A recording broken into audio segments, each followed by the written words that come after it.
Hallelujah, praise the Lord. परमेश्वर की शांति आपके जीवन में हमेशा बनी रहे। आइए अजीजों, फिर से एक बार परमेश्वर यीशु के नाम में आप सभी का मैं स्वागत करता हूं।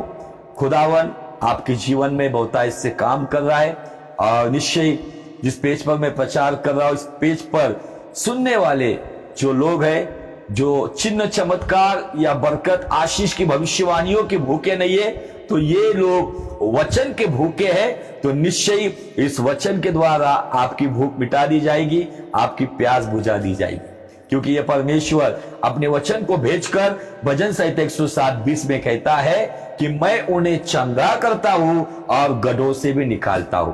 तो निश्चय आज जिस क्षेत्र में चंगाई चाहिए, उस क्षेत्र में जरूर खुदावन उसके वचन के द्वारा आपके जख्मों को मरहम भी लगाएंगे, आपके जीवन के अंधकार में उजाला भी लेकर आएंगे, आपके जीवन के शैतान के हमलों से आपको छुटकारा भी देंगे और आपको एक दिशा में मार्गदर्शन भी करेंगे।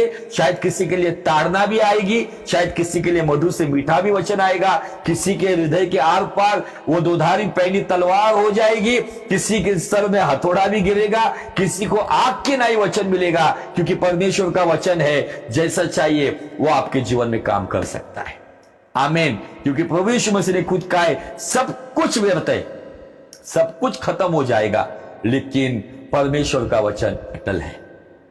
जैसे यशायाह भविष्यवक्ता कहता है कि घास सूख जाएगी, फूल मुरझा जाएगा, लेकिन परमेश्वर का वचन अटल रहेगा। और परमेश्वर चाहता है कि आज हम फिर से एक बार अपने जीवन को वचन के उस आधार पर, वचन की उस बुनियादी नींव पर फिर से एक बार उस वचन के आईने में अपने जीवन को देखते हुए, जब हम आईने को देखते जहां पे खराबी है, जहां पे अव्यवस्था है, बाल बिखरे हुए होंगे, चेहरे पे की कालत है, तो उसे साफ करते हुए हम आगे चलते हैं। आईना आपको साफ नहीं करता है, आईना आपको दिखाता है आपकी गलती को। शायद आज वचन का आईना आपके सामने आकर आपको बताएगा कि हमें कौन से क्षेत्र में सुधारना करनी होगी। आइए खुदावन के वचन में हम चलते। ये 20 नंबर का धर्मी जीवन के बारे में ये जो भाग चल रहा है, जिसके लिए हमने जिस वचन का चुनाव किया है, वो वचन है रोमियो की पत्री 4 अध्याय वचन 25। वह हमारे अपराधों के लिए पकड़वाया गया और हमारे धर्मी ठहरने के लिए जिलाया भी गया। इसका मतलब यीशु का बलिदान पापों की क्षमा करता है, यीशु का पुनरुत्थान हमें धर्मी बनाने की योग्यता पे रखे। इसलिए वो मेरे लिए मारा गया, मेरे गुनाहों के लिए वो मेरे लिए जिलाया गया, ताकि मैं भी जिलाया जाऊं, ताकि मैं भी धर्मी ठहरूं, क्योंकि इस परमेश्वर की पहचान है, ये धर्मी परमेश्वर है। और ये धर्मी परमेश्वर आपके जीवन में काम करना चाहता है। ये धर्मी परमेश्वर इस संसार में अपने धर्मी पुत्र को इसलिए भेजता है कि हम उस पुत्र के स्वरूप के बन जाए। और पौलुस उस पुत्र की पहचान करता है कि वो जब मेरे सर पे वो धर्म का मुकुट पहनाएगा, क्राउन ऑफ राइचियसनेस, तब उस परमेश्वर की पहचान करता है कि धर्मी और न्यायी परमेश्वर। और वो ताज आप सभी को भी मिलेगा जो उसके आने के इंतजार को स्वीकारते हैं और उसका आना उनको प्यारा है। Hallelujah, praise the Lord. और धर्मी व्यक्ति के जीवन में जो 5 स्वभाव होते हैं, मैं उन 5 स्वभावों के ऊपर फिर से रोशनी डालना चाहता हूं। हम कहते हैं कि कुछ लोग रोमियो 3:10 का इस्तेमाल करते हुए कहते हैं कि कोई धर्मी नहीं, एक भी नहीं है, लेकिन उसी रोमियो का 3 अध्याय वचन 24 से आगे देखेंगे, बाइबल कहती है कि यीशु मसीह के अनुग्रह से, उसके बलिदान के द्वारा हम सेंटमेंट में free of cost we are righteous. हम मुफ्त में धर्मी है यीशु के महान बलिदान के द्वारा। कोई कीमत हमने नहीं चुकाई, कोई शासन, कोई सजा हम पर नहीं आई। सारी सजा और सारी कीमत यीशु ने अपने लहू का आखिरी कतरा बहाकर हमें धर्मी बनाया है। लेकिन अगर मैं धर्मी ठहराया गया हूं, क्या मैं धर्मी जीवन में बढ़ रहा हूं? क्या मैं धर्मी जीवन में बलवान हो रहा हूं? क्या मैं धर्मी चाल चल रहा हूं? क्या मेरा जीवन धर्मी पायदान पर है? आज इन बातों के ऊपर हमें ध्यान देना होगा। याकूब की पत्री उसका 5वां अध्याय और वचन अगर हम 16 को पढ़ेंगे, यहां पे ऐसा दिया है, इसलिए तुम आपस में एक दूसरे के सामने अपने अपने पापों को मान लो और एक दूसरे के लिए प्रार्थना करो जिससे चंगे हो जाओ। ओके, चंगाई के लिए यहां पे कहा गया है अपनी गुनाहों को मान लो और एक दूसरे के लिए प्रार्थना भी करो। लेकिन इसी वचन में कहा है धर्मी जन की प्रार्थना के प्रभाव से बहुत कुछ हो सकता है। यह एक ही वचन में दिया है। इसलिए नए नियम के अनुसार धर्मी व्यक्ति की पहचान यह है कि वो क्षमाशील है, जो गलतियों को मानता है, जो गलतियों को माफ करता है, जो गुनाहों को कबूल करता है, जो गुनाहों को क्षमा भी करता है। और नंबर 2, अपने सताने वालों को, अपन जिसके खिलाफ गुनाह किया उनके लिए वो दुआ भी करता है। मतलब फर्स्ट क्वालिटी प्रार्थना क्षमाशील, सेकंड क्वालिटी प्रार्थनाशील। और रोमियो 3:10 के आगे ऐसा दिया है धर्मी कोई नहीं, एक भी नहीं। मैं ये बार बार क्यों कहता हूं कि बहुत से बार नए कुछ लोग ज्वाइन हो जाते हैं तो उन्हें समझने के लिए थोड़ा सा ग्राउंड लेवल पे रिवीजन करना पड़ता है। वहां पे दिया है धर्मी कोई नहीं, एक भी नहीं, आगे ऐसा दिया है समझदार कोई नहीं। और समझदारी कहां से आती है? ज्ञान का बादशाह कहता है परमेश्वर का भय ज्ञान का प्रारंभ है, ज्ञान की शुरुआत है। दुनिया का ज्ञान शायद दुनिया में आपको बहुत महत्व देगा, बहुत सम्मान देगा, लेकिन यहोवा के भय के द्वारा आने वाला ज्ञान अनपढ़ को भी ज्ञानी के सामने महिमा से भरता है। इसलिए धर्मी व्यक्ति की पहचान पुराने नियम में समझदारी से होती है।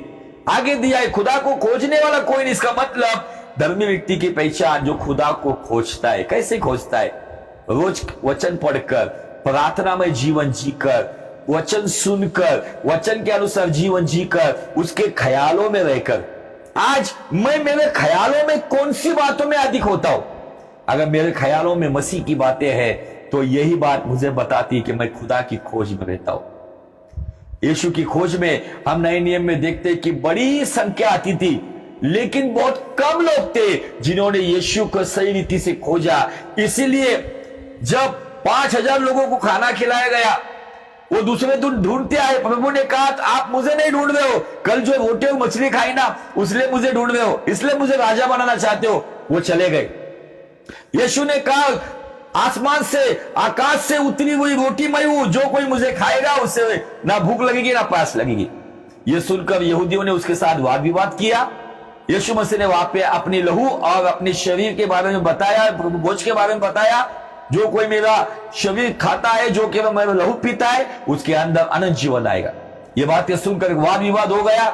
यहूदी चले गए। उसके बाद जो 72 चेले जिनको स्पेशल अनॉइंट किया था, जोड़ी जोड़ी से उनको भेजा था, जिन्होंने मुर्दों को जिलाया, बड़े बड़े चिन्ह चमत्कार मुआजात किए, बड़ी रिवाइवल के काम किए, वे लोग भी बाइबल कहती है यूहन्ना 6:63 में वे लोग भी यीशु को छोड़कर चले गए।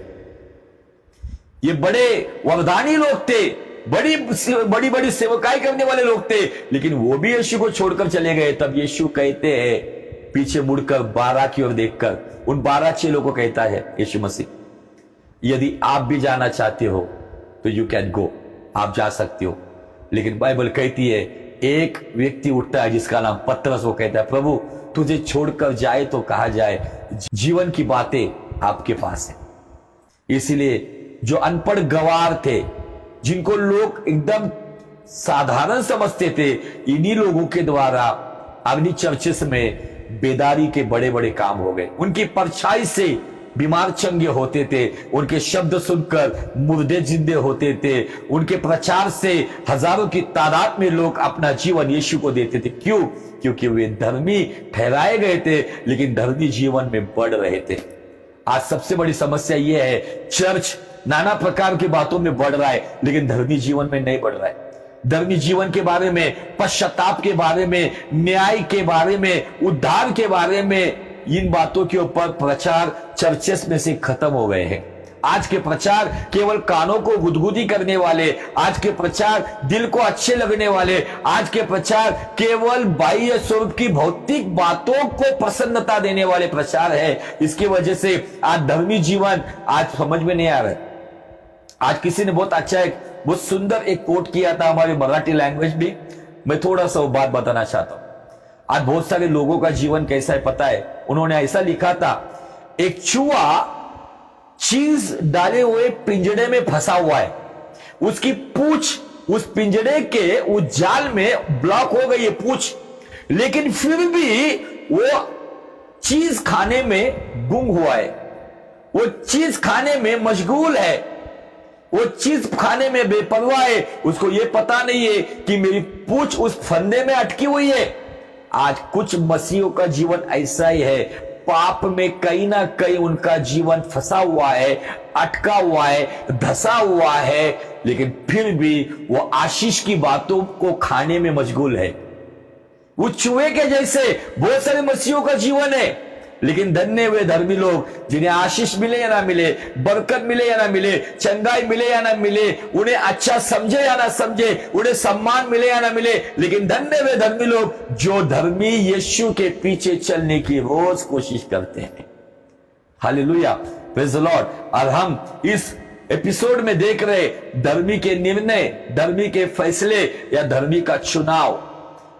आज आपका और मेरा चुनाव आपकी और मेरी बढ़ती कर सकता है या अधोगति कर सकता है। आपका और मेरा चुनाव ऊपर ले जा सकता है और आपका और मेरा चुनाव हमें मिट्टी में भी मिला सकता है। हमारे आत्मा के क्षेत्र में लिए हुए चुनाव, आत्मिक क्षेत्र में लिए हुए चुनाव हमें आत्मा के द्वारा, गलातियों की पत्री 6 अध्याय वचन 7 से आगे ऐसा लिखा है, परमेश्वर ठट्टों में उड़ाया नहीं जाता। मनुष्य जो कुछ बोएगा वही काटेगा, जो शरीर के लिए बोएगा वो शरीर के द्वारा विनाश की कटनी काटेगा, जो आत्मा के लिए बोएगा वो आत्मा के द्वारा अनंत जीवन की कटनी काटेगा। आज का संसार केवल भौतिक बातों के लिए दौड़ रहा है, शारीरिक अभिलाषाओं के लिए दौड़ रहा है, धन दौलत के लिए दौड़ रहा है, अपने लाभ के लिए दौड़ रहा है, अपनी आन बान शान के लिए दौड़ रहा है, लेकिन धर्मी इन बातों के पीछे दौड़ता नहीं है, क्योंकि उसे पता है पहाड़ी के प्रवचन में हमारे मुक्तिदाता ने हमें ऑलरेडी बता दिया गया है कि क्या खाओगे, क्या पियोगे, क्या पहनोगे, इसकी चिंता मत करो, प्रथम उसके धर्म राज्य की खोज करो, ये सारी चीज आपके चौखट पे वो भेजने वाला खुदावन कल आज और युगानुयुग एक समान है, जिसका नाम यीशु नासरी है। हालेलुया। आज इन दिनों में बहुत सारे लोग इन्हीं बातों के लिए मेहनत कर रहे। चर्चेस के अंदर भी बिजनेस स्ट्रैटेजी आ गई है, कोई तेल बेच रहा है, कोई नमक बेच रहा है, कोई पानी बेच रहा है, कोई अनॉइंटेड हैंकी बेच रहा है, कोई अनॉइंटेड शॉल बेच रहा है, कोई अनॉइंटेड बेडशीट बेच रहा है, कोई अनॉइंटेड पिलो बेच रहा है। एक बिजनेस आ गया है, लेकिन चर्च इन बातों के लिए नहीं है। इसलिए यीशु मसीह ने अपने मिनिस्ट्री की शुरुआत यरूशलेम में आने के बाद इन सारी बातों को निकाल दिया और वो कहता है ये मेरे पिता की प्रार्थना का घर है। लेकिन आज इन दिनों में बहुत सारे लोग शरीर के क्षेत्र में बड़े पैमाने में बोल रहे, लेकिन आत्मिक क्षेत्र में उनको बाइबल पढ़ने के लिए टाइम नहीं। मेरा सवाल है, जितने लोग देख रहे, कितने लोग हैं जिन्होंने अपने जीवन में पूरा बाइबल पढ़ा है? आज ऐसे कंफ्यूज हो जाते हैं लोग। अगर पुराने नियम की अगर कोई किताब के बारे में बताया जाएगा, नहूम की किताब, आंखें बड़ी हो जाती है, हबक्कुम की किताब, जकरिया की किताब, ऐसे किताब है जो उनको नाम भी पता नहीं है। अभी तक बहुत सारे मसीही मत्ती, मार्क, लूक, यूहन्ना में अटके हुए, गॉस्पेल के आगे वो गए ही नहीं है, लेटर्स को वो पढ़ ही नहीं पा रहे, प्रकाशित वाक्य के बड़े बड़े संदेश सुन रहे, लेकिन सारा बंसर सर के ऊपर से जा रहा है। लेकिन इन दिनों में परमेश्वर चाहता है कि हम अपने खुदा के लिए कुछ करें। शरीर के लिए बोना बहुत हो गया, आत्मा के लिए बोना बहुत जरूरी है।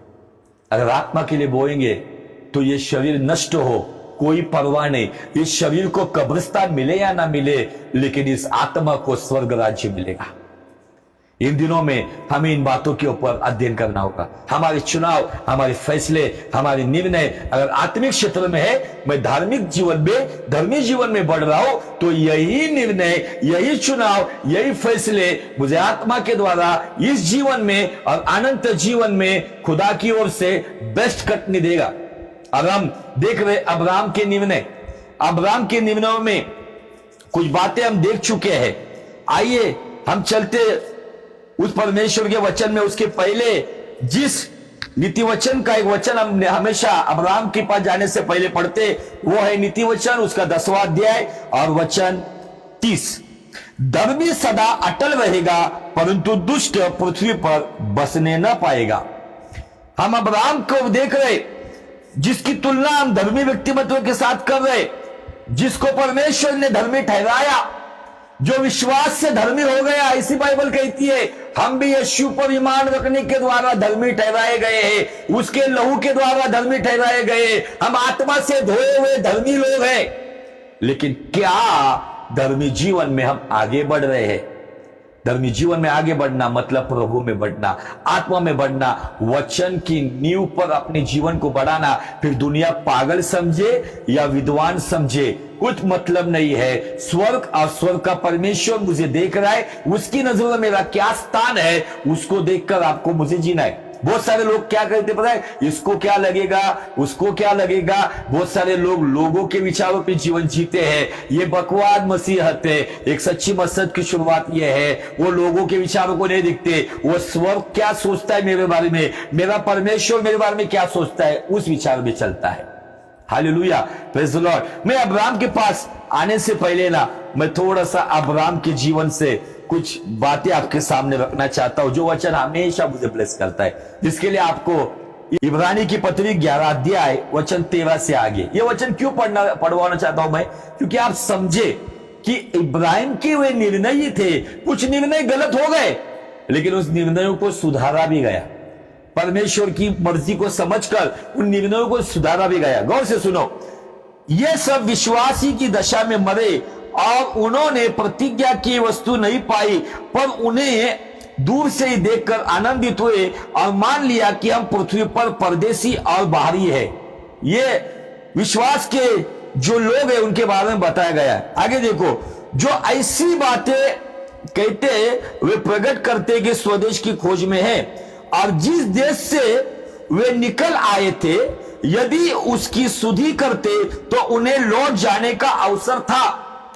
कौन से सुनो, मुझे जो बताना है, उन्हें लौटने का अवसर था, क्योंकि एक लंबे समय से इब्राहिम के जीवन में संतान नहीं थी, लूट को भेज दिया गया था। एक लंबे समय से इब्राहिम के पास कुछ नहीं था।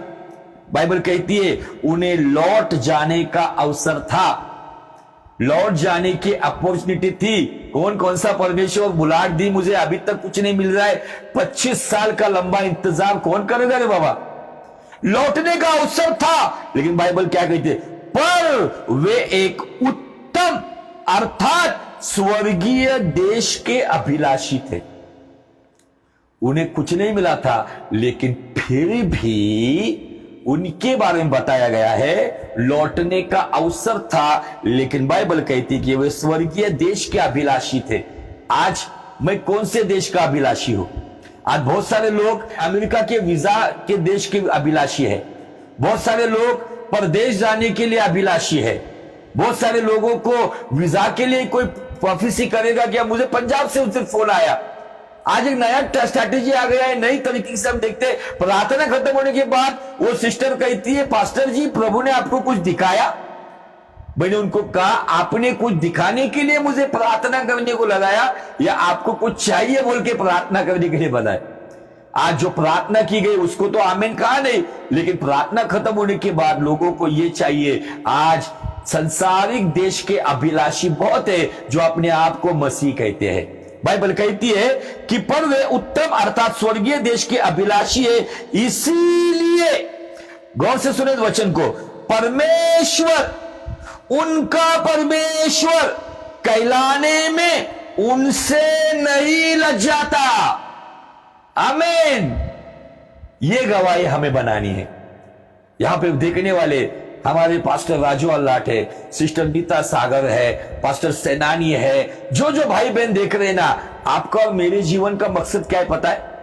कि हमें लौटने का अवसर आएगा, पीछे हटने का अवसर आएगा, प्रभु को छोड़ने का अवसर आएगा, ऐसी कुछ बातें हमारे सामने आएगी, लेकिन हम इस देश के रहवासी नहीं है, हम उत्तम स्वर्गीय देश के अभिलाषी है। जब हम इस तरीके से चलेंगे तो बाइबल का परमेश्वर उस जमाने में अब्राम और सारा का परमेश्वर होने का लजाया नहीं, तो आज के डेट में वो आपका और मेरा परमेश्वर होने से भी लजाएगा नहीं। हालेलुया। आपका और मेरा जीवन ऐसा होना चाहिए, स्पेशली जो लोग देखने वाले, गौर से सुनो, कि आपके और मेरे जीवन से स्वर्ग में परमेश्वर की कॉलर टाइट हो जाए, सीना चौड़ा हो जाए। यस, ये वही लोग हैं, अब्राम और सारा के जैसे लोग हैं, अय्यूब के जैसे लोग हैं, दानियल के जैसे लोग हैं, दाऊद के जैसे लोग हैं। शायद वो मिखाइल को बुला के कहता, देख देख ये लोग हैं, इनका परमेश्वर होने से मुझे लज्जा नहीं आती, इसका मतलब इनका परमेश्वर होने का मुझे फक्र लगता है, मुझे अभिमान लगता है। ऐसे ये लोग हैं क्योंकि इनके निर्णय, इनके चुनाव, इनके फैसले शरीर के क्षेत्र के नहीं, इनके फैसले आत्मा के क्षेत्र के हैं। आमीन, हालेलुया। आगे ऐसा दिया है, क्योंकि उसने उनके लिए एक नगर तैयार किया है। Hallelujah, praise the Lord. जो परमेश्वर को अपने जीवन से स्वर्गीय स्थानों में फक्र महसूस करवाता है ना, परमेश्वर उनके लिए अपने पुत्र को कहता है, जो यूहन्ना 14:1 में वो पुत्र कहता है, अपना हृदय व्याकुल मत होने दो, मैं जाता हूं और तुम्हारे लिए जगह तैयार करता हूं। हालेलुया। यीशु मसीह को कहता है, पिता जा, ये लोग हैं जो पृथ्वी पर मेरे लोग, जो अब्राम और सारा के जैसे, इनका परमेश्वर होने से मुझे लज्जा नहीं, तो मुझे फक्र महसूस होता है, मुझे उनको, उनका परमेश्वर, उनका बाप होने के लिए मुझे अभिमान महसूस होता है। आई प्राउड ऑफ देम, मैं उन पे फक्र महसूस करता हूं। उनका परमेश्वर होने से मुझे लज्जा नहीं, तो मुझे अभिमान लगता है। आज सुनने वालों, देखने वालों, जो देख रहे, जो देखेंगे, आपके जीवन का, मेरे जीवन का मकसद नंबर 1 यही होना चाहिए, मैं कहीं पर भी रहूं, जिस हालात में रहूं, जिस क्षेत्र में रहूं, जिस शहर में रहूं, जिस गांव में रहूं, जिस देश में रहूं, जिस शहर में रहूं, उस जगह से मेरा परमेश्वर मुझे देखकर उसे शर्मिंदगी ना लगे, तो उसे मुझे देखकर फक्र महसूस हो। ऐसा जीवन जीना, ये मेरा आपका मकसद है। Hallelujah, praise the Lord. ये क्यों हुआ पता है? उन्हें लौटने का अवसर था, लेकिन वो लौटे नहीं। चलते हम जहां पर पिछले सप्ताह में हमने देखा, उत्पत्ति का 14 अध्याय, लूट गया। लूट को वो राजाओं ने, उन 4 राजाओं ने 5 राजाओं को मारकर उन्होंने जिन जिन क्षेत्र में उन्होंने हाहाकार मचाया, और कुछ लोगों को वो बंदी बना के लेके गए, उनकी धन संपत्ति लूट के लेके गए। उसमें बाइबल कहती है 14 अध्याय वचन 13 में, तब एक जन भागकर बच निकला था, उसने जाकर इब्री अब्राम को समाचार दिया। अब्राम तो एमोरी मेमोरी के एशकोल और अनेर का भाई था, उसके बाण वृक्षों के बीच में रहता था, और ये लोग अब्राम के संग वाचा बांधे हुए थे। 12 वचन कहता है, और अब्राम का भतीजा लूत जो सदोम में रहता था। 13 अध्याय का 12 वचन कहता है, उसने सदोम के निकट तंबू लगाया। लेकिन इन दौरान 1-2 सालों का यहां पे बात नहीं है। अगर हम इस 14 अध्याय को अगर हम गौर से देखेंगे, तो मैं यहां पे थोड़ा सा आपको बताना चाहता हूं कि वास्तविक स्वरूप में कितने साल यहां पर चले गए हैं। इन 5 ने सिद्दीम नामक तराई में, जो खारे ताल के पास है, एका किया 12 वर्ष तक। तो ये कार्दल ओमर के अधीन रहे। कितने वर्ष तक? 12 वर्ष तक कार्दल ओमर के अधीन। पर 13 वर्ष में उसके विरुद्ध विद्रोह किया, और 14 वर्ष में कार्दल ओमर और उसके संगी राजा और इन सभी ने मिलकर उन्होंने इन 5 राजा पे आक्रमण किया, उन्हें जीत लिया, उनको हराया। और बाइबल कहती है कि वो सदोम के रहवासियों को लूट कर लेके गए। उस सदोम में इब्राहिम का भतीजा लूट रहता था, उसके घरदार के साथ, उसके परिवार के साथ, धन समेत वो उसे बंदी बना के लेके गए। और हमने पिछले सप्ताह में देखा कि उसके साथ जाने वाले कुछ लोग और अब्राम के पास रहने वाले कुछ लोग, इनका अलग होने का कारण यह था, उत्पत्ति का 13 अध्याय वचन 7 कहता है, अब्राम और लूत की भेड़ और गाय बकरियां की चरवाहे जो थे ये आपस में झगड़ते थे।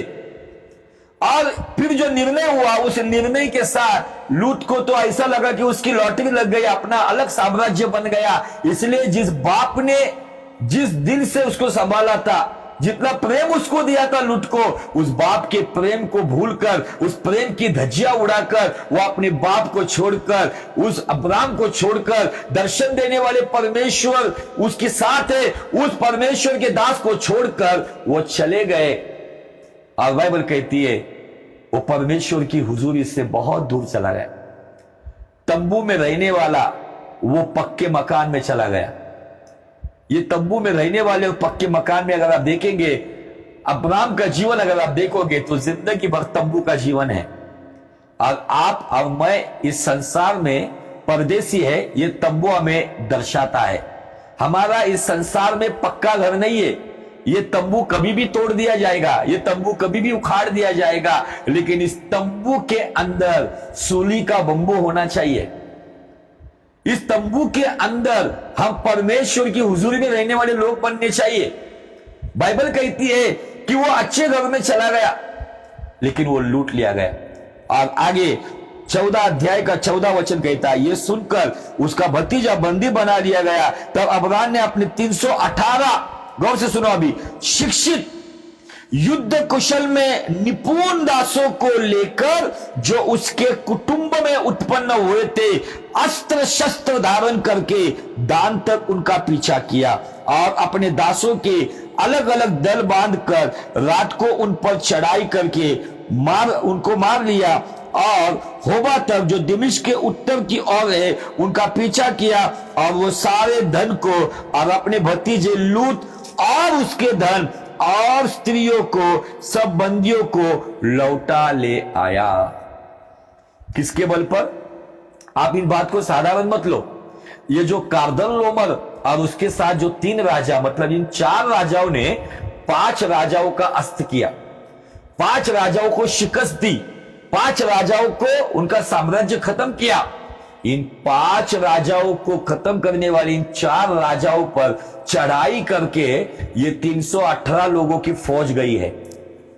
ये 318 की फौज अब्राम पकड़ के 319, और अब्राम के ये 3 मित्र 322 लोग मिलकर 4 राजाओं का सामना करने निकले। और बाइबल कहती है कि उन्हें शिकस्त दी। ये युद्ध करने वाले कौन है? ये वही लोग हैं जो हमने उत्पत्ति 13:7 में देखा, शायद झगड़ालू होंगे। लेकिन जब अब्राम ने निर्णय लिया, बेथेल से उसने तंबू को उखाड़कर जब हेब्रोन में लगाया, हेब्रोन में वो खुदा की नजदीक आ गया, हेब्रोन में उसने वेदी बनाई, हेब्रोन में ही वो सो गया।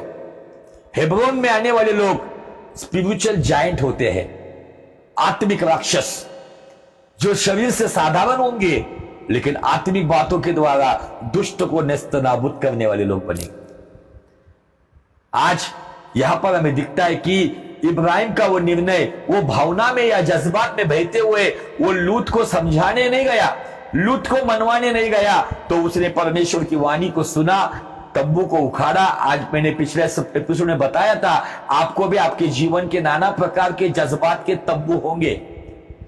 किसी के साथ लगाया हुआ लगाव, किस चीज के साथ लगाया हुआ लगाव, कोई शौक, कोई दोस्ती, कोई संगति, कोई जानवर, चिड़िया, ऐसे कुछ बातों का लगाव आपने लगाया होगा। इन दिनों में परमेश्वर चाहता है कि हम उन तंबुओं को उखाड़े। अब उस तंबू को उखाड़कर हम हेब्रोन में आए, ताकि परमेश्वर हमें भी योद्धा बनाए और हमारे साथ रहने वाले भी योद्धा बन जाए। यही उत्पत्ति 13:7 में रगड़े झगड़े वाद विवाद करने वाले, यही लोग इब्राहिम के साथ ये युद्ध करने वाले, युद्ध निपुण लोग कहा गया है। शस्त्र अस्त्र बांधकर अब्राहम के कुटुंब में पैदा हुए, अब्राहम की तंबू में पैदा हुए, अब्राहम के डेरे में पैदा हुए, जो झगड़ा करने वाले, वाद विवाद करने वाले, युद्ध करने वाले बन गए। इन दिनों में चर्चेस के अंदर उस कुटुंब के बच्चे पैदा होने चाहिए, ना केवल पास्टर की बैग उठाने वाले, ना केवल मंडप लगाने वाले, ना केवल साउंड सिस्टम लगाने वाले, ना केवल नाचने वाले, ना केवल बाउंसर का काम करने वाले। तो इन दिनों में वे कुटुंब पैदा हो जाए आज चर्चेस के अंदर, जो कार्दल ओमर नाम के शैतानी ताकतों का सामना करे और उस पर जयवंत हो जाए। ये क्यों हुआ? जब चर्च का अगुआ हेब्रोन में आया। आज बहुत सारे चर्च के अगुए बेथेल में बैठे हुए, नाना प्रकार के लगाव और आनंद में, लेकिन जब हम इन लगावों को उखाड़ कर जब हेब्रोन में आते हैं तो बाइबल का परमेश्वर झगड़ालू लोगों को योद्धा बनाता है। ये योद्धा बन गए और ये 318 लोगों के दम पर 4 साम्राज्यों को शिकस्त दी गई, और केवल शिकस्त ही नहीं दी गई तो उसके साथ साथ जिनको बंदी बनाया था उनको छुड़ाकर भी लेकर आए। और उसके बाद अब्राहम का स्वागत करने के लिए खुद यीशु मसीह आ गए। हालेलुया। हेब्रोन में यीशु मसीह का दर्शन मिलता है। इसलिए अजीजों, मैं फिर से बताना चाहता हूं, आज परमेश्वर चाहता है मेरे लोग उन सारे गलत लगाव से, जज्बात से, फीलिंग्स से, इमोशन से अलग हो जाए। यीशु ने स्पष्ट रीति से लूका रचित सुसमाचार 14, जो कोई मेरे पीछे आना चाहता है वो अपने मां बाप, भाई बहन, पत्नी, बच्चे, रिश्ते नाते एवं अपने खुद का भी इनकार करते हुए अपनी सूली को उठाकर मेरे पीछे नहीं आते, वो मेरे चेले नहीं हो सकते। इसका मतलब मुझे रिश्ते नातों को त्यागना नहीं है। इसका मतलब मुझे जज्बातों से अधिक, रिश्ते नातों से अधिक मुझे खुदा की संगति, खुदा की नजदीकिया। हेब्रोन का मतलब है इंटीमेसी विद गॉड, खुदा की नजदीकिया। क्या मैं उसकी नजदीकिया में हूं या केवल अपनी ऊपरी ऊपरी प्रार्थना कर रहा हूं? जब एक अगुआ, जब एक परिवार का प्रमुख, जब अपने जीवन के लगावों को छोड़कर जब हेब्रोन में अपना तंबू लगाता है, तब वो भी योद्धा बनता है। और उसके पीछे चलने वाले उसके परिवार के लोग हो, बिजनेस नौकरी करने वाले हो, कलीसिया के लोग हो, ये सारे एक प्रकार के योद्धा बन जाते हैं। और इतने छोटी संख्या के बल पर इब्राहिम ने इतने बड़े विजय को प्राप्त किया। और बाइबल कहती है, आगे चलेंगे हम 14-17 में, जब वो कार्दल ओमर और उसके साथी राजाओं को जीत कर लौटा। Wow, victorious person. हेब्रोन में क्या है? हेब्रोन में खुदा की संगति है। हेब्रोन में क्या है?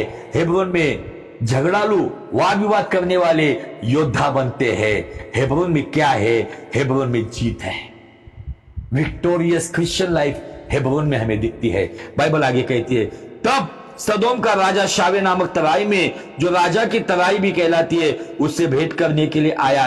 तब शालेम का राजा मलकीसदेक, जो परम प्रधान ईश्वर का याजक था, रोटी और दाख मधु ले आया और उसने अब्राहम को यह आशीर्वाद दिया, परम प्रधान ईश्वर की ओर से, जो आकाश और पृथ्वी का अधिकारी है, तू धन्य हो। हालेलुया। परम प्रधान ईश्वर का याजक, यीशु मसीह का दर्शक, जिसके बारे में इब्रानी के 7वें अध्याय में बड़ा कुछ लिखा हुआ है। इन वचनों के द्वारा हमें क्या सीख मिलती है? जब हम हेब्रोन में आते हैं, खुदा के नजदीक आते हैं, हमारे संसारिक विचारों को खुदा बदलता है, हमें आत्मिक विचारों में लेकर आता है, हमें स्पिरिचुअल वारफेयर में लेकर आता है। और स्पिरिचुअल वारफेयर में जीत प्राप्त करने के बाद परमेश्वर का पुत्र हमें रिवॉर्ड देने के लिए आता है, हमें इनाम देने के लिए आता है। अब्राहम में गलाती 3:14 कहता है, यीशु मसीह में हमें अब्राहम की आशीष मिलती है। ये वो आशीष है। परम प्रधान ईश्वर का याजक, जो नए नियम में अपना लहू लेकर परम पवित्र स्थान में जाकर पिता को संतुष्ट करता है। दुनिया का सबसे पहला प्रभु भोज अब्राहम ने लिया और दुनिया का सबसे पहला 10वां अंश अब्राहम ने दिया। बहुत सारे लोग इन बातों को समझते नहीं है। वो कहते हैं अब्राहम ने तो लूट का 10वां अंश दिया, लेकिन अब्राहम ने 90% भी नहीं रखा, ना सभी दे दिया। राजाओं को दे दिया, उसके दोस्त को दे दिया, इवन उसके जो लड़ाऊ योद्धा थे उनको भी कुछ नहीं दिया, केवल उन्होंने खाया पिया उतना ही। बाइबल कहती है आगे देखो, और धन्य है परम प्रधान ईश्वर जिसने तेरे द्रोहियों को तेरे वश में कर दिया। तब अब्राम ने उसको सब वस्तुओं का 10वां दिया। तब सदोम के राजा ने अब्राम से कहा, प्राणियों को तो मुझे दे और धन को अपने पास रख। अब्राम ने सदोम के राजा से कहा, परम प्रधान ईश्वर यहोवा जो आकाश और पृथ्वी का अधिकारी है, उसकी मैं ये शपथ खाता हूं कि जो कुछ तेरा है उसमें से न तो मैं एक सूत और न जूती का बंधन न कोई वस्तु लूंगा, कि तू ऐसा न कहने पाए कि अब्राम मेरे कारण धनी हुआ। पर जो कुछ इस जवानों ने खा लिया है और उनका भाग जो मेरे साथ गए थे, अर्थात अनेर, एशकोल और ममरे, मैं उन्हें नहीं लौटाऊंगा, वे तो अपना अपना भाग रख ले। यहां पे मैं रुक जाता हूं। अब्राम ने सदोम के राजा का, वो कहता है जूती का धागा, लेस, उस बात से भी उसने आशा नहीं रखी। अब्राम उधर ही खुश हुआ था। परम प्रधान परमेश्वर का याजक, नए नियम का महायाजक यीशु मसीह ने आके उसे संसार का प्रभु भोज पहला उसे दिया, और प्रभु भोज के बदले उसने अपने उस 10वां का भाग उसे दे दिया। आमीन, हालेलुया। क्या है? हेब्रोन में एक प्रॉपर प्रभु भोज हमें मिलता है। हेब्रोन में महायाजक हमें मिलने आता है जिसका नाम यीशु मसीह है। हेब्रोन में हम परमेश्वर को समर्पित हो जाते हैं। हेब्रोन में जयवंत मसीह जीवन है। लेकिन जयवंत मसीह जीवन कब जियोगे? तब जब संसार की इन बातों से आप मुंह फिराओगे। इसका मतलब काम धंधा छोड़ना है, रिश्ते नाते छोड़ने नहीं। इसका मतलब आपके जीवन में परमेश्वर का स्थान अव्वल दर्जे पे होना चाहिए। एक वचन में आपके लिए पढ़कर प्रार्थना में हम जाएंगे। भजन संहिता 16:8। मैंने यहोवा को निरंतर अपने सम्मुख रखा है, इसलिए कि वो मेरे दाहिनी ओर रहता है। मैं कभी ना डगमगाऊंगा। इस कारण मेरा हृदय आनंदित और मेरी आत्मा मगन हुई है, और मेरा शरीर भी चैन से रहेगा। क्या कहता है यहाँ पे दाऊद? मैंने यहोवा को निरंतर अपने सम्मुख रखा है। सवाल हमारे सामने, आपके सम्मुख आपका परमेश्वर है, या आपके सम्मुख आपके रिश्ते नाते, आपकी चिंता, आपकी परेशानी, आपके बिजनेस स्ट्रैटेजी, आपके नौकरी के प्रॉब्लम, आपके रिश्ते नाते के प्रॉब्लम, या आपकी मिनिस्ट्री के प्रॉब्लम, क्या उनको आपने सम्मुख रखा है? तो निश्चय ये बातें आपको निराशा में लेकर जाएगी। लेकिन बाइबल कहती है जो निरंतर यहोवा को अपने सम्मुख रखता है, इसलिए कि वो कहता है मेरी दाहिनी ओर वो खड़ा रहता है। मैं कभी डगमगाऊंगा नहीं, मैं कभी गिरूंगा नहीं, मैं निराश होगा नहीं, क्योंकि वो मेरे दाहिनी ओर रहेगा। खुदा मेरे दाहिनी ओर रहना मतलब कितनी बड़ी बात है। और आगे 3 क्षेत्र की ब्लेसिंग है। नंबर 1 में वो कहता है इसलिए मेरा हृदय आनंदित है। बाइबल कहती है आनंदित हृदय सबसे उत्तम दवाई है। आज मेरा हृदय, मेरा जीव, मेरी जान आनंदित है। क्यों नहीं आनंदित? क्योंकि मैंने दुनियादारी को मेरे सम्मुख रखा है। क्योंकि मेरे चुनाव शरीर के क्षेत्र में अगर मेरा मन आनंदित है, इसका मतलब मैंने खुदावन को मेरे सम्मुख रखा है। हम हमारे रिश्तेदारों में रात रात जाग रहे, ये इसने ऐसा किया, उसने वैसा किया, मेरी क्या गलती है, मैं कहां पर कम पड़ा हूं, मैं कहां पर कम पड़ी हूं, इन्हीं बातों में रात गुजर जाती है। लेकिन फॉरगेट इट, इन बातों को छोड़ दो। फॉरगिव एंड फॉरगेट, क्षमा करो और भूल जाओ, और अपने सम्मुख यहोवा को और उसके वचन को निरंतर रखो। वो आपकी दाहिनी ओर आएगा। आप कभी डगमगाएंगे नहीं। आपका हृदय समस्याओं में भी, बीमारियों में भी, अपमान में भी, निंदा में भी, नुकसान में भी, महामारी में भी आपका हृदय आनंदित रहेगा। आगे दिया है मेरी आत्मा मगन। आप आत्मा में मगन रहोगे, झूमते रहोगे, संसार में क्या चल रहा है मुझे लेन देन नहीं, लेकिन मैं आत्मा में मगन होते हुए मेरे खुदा में और मशगूल हो जाऊंगा। तीसरी बात दी है मेरा शरीर भी चैन से रहेगा। जीव, आत्मा और शरीर, इन क्षेत्रों में जीव के लिए आनंद, आत्मा के लिए मगन होना और शरीर के लिए चैन, ये 3 ब्लेसिंग कब मिलती है? दाऊद कहता है मैंने मेरे उद्धारक को मेरी आंखों के सामने कभी कभी नहीं रखा है, जरूरत के समय में नहीं रखा है, मूड आया इसलिए नहीं रखा है, करना है बोल के नहीं रखा है, तो निरंतर रखा है, इसलिए वो मेरे दाहिनी ओर। कोई मेरे दाहिनी ओर रहे ना रहे, मेरा बेटा मेरी बेटी मेरे रिश्ते नाते मेरे दाहिनी ओर रहे या ना रहे, लेकिन मेरा परमेश्वर मेरे दाहिनी ओर रहता है जब मैं निरंतर उसको अपने सामने रखता हूं।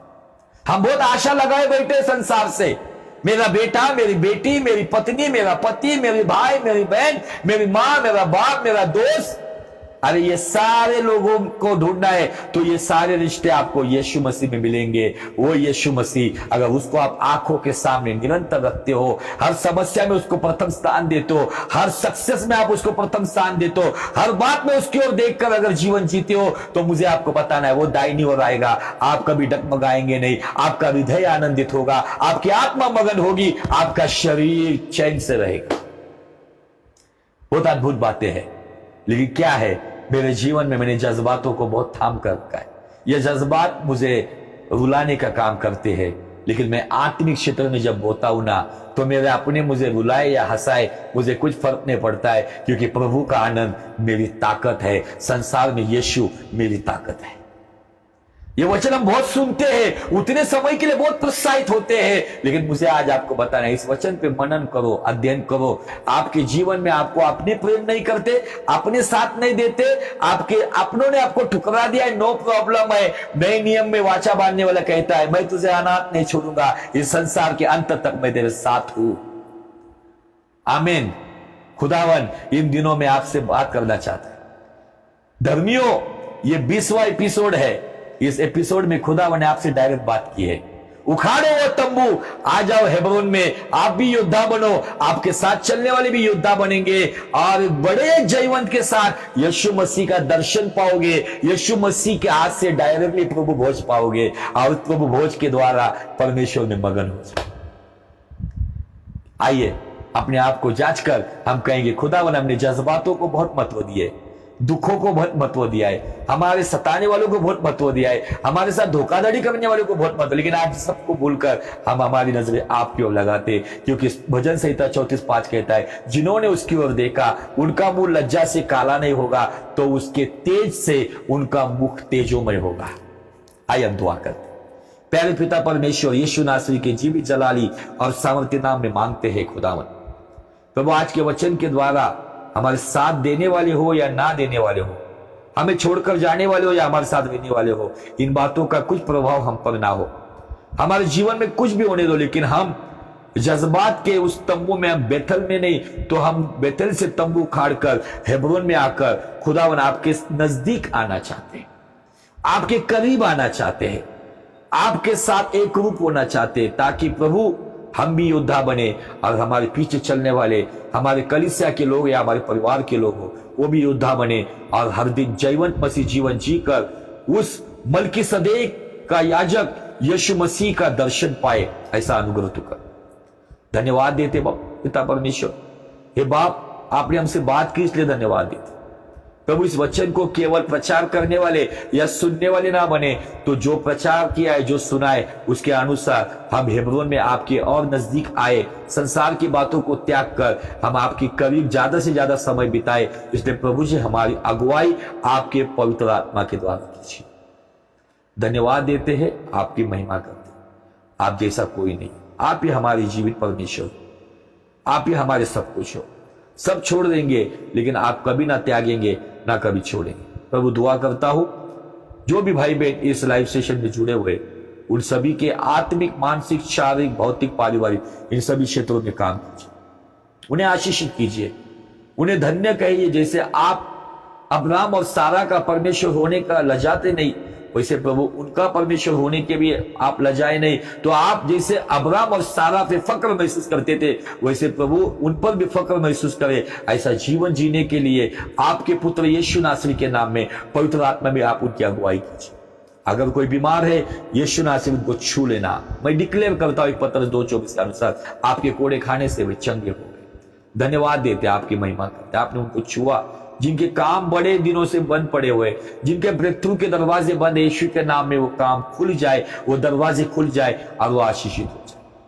धन्यवाद देते। सभी के सेवकाई को, परिवार को, कामकाज को, एजुकेशन को आशीषित कीजिए। जो कामकाज में या जॉब की तलाश में, प्रभु जी उनके कामकाज के दरवाजे खुल जाए, जॉब के दरवाजे खुल जाए और वो आशीषित हो। कोई कर्जे में, उनको कर्जा चुकाने के लिए प्रभु परमेश्वर बरकत के दरवाजे खुल जाए, ताकि वो कर्जे से मुक्त होकर आपके साथ अधिकतम समय बिताए, वो चिंताओं से मुक्त होकर आपकी महिमा में समय बिताए। ऐसा अनुभव धन्यवाद देते, सारा आदर सारी महिमा आपको देते। ये सारा परमेश्वर प्रार्थना विनती का जो भी परमेश्वर आज आपके सामने हमने प्रस्तुत किया है, इन्हें आपके सिंहासन के सामने यीशु नासरी के नाम में आपके सामने लेकर आते, धन्यवाद देते और विश्वास करते, मरकुस 11:24 के साथ सहमत होते। जो मांगा है वो हमने पाया है।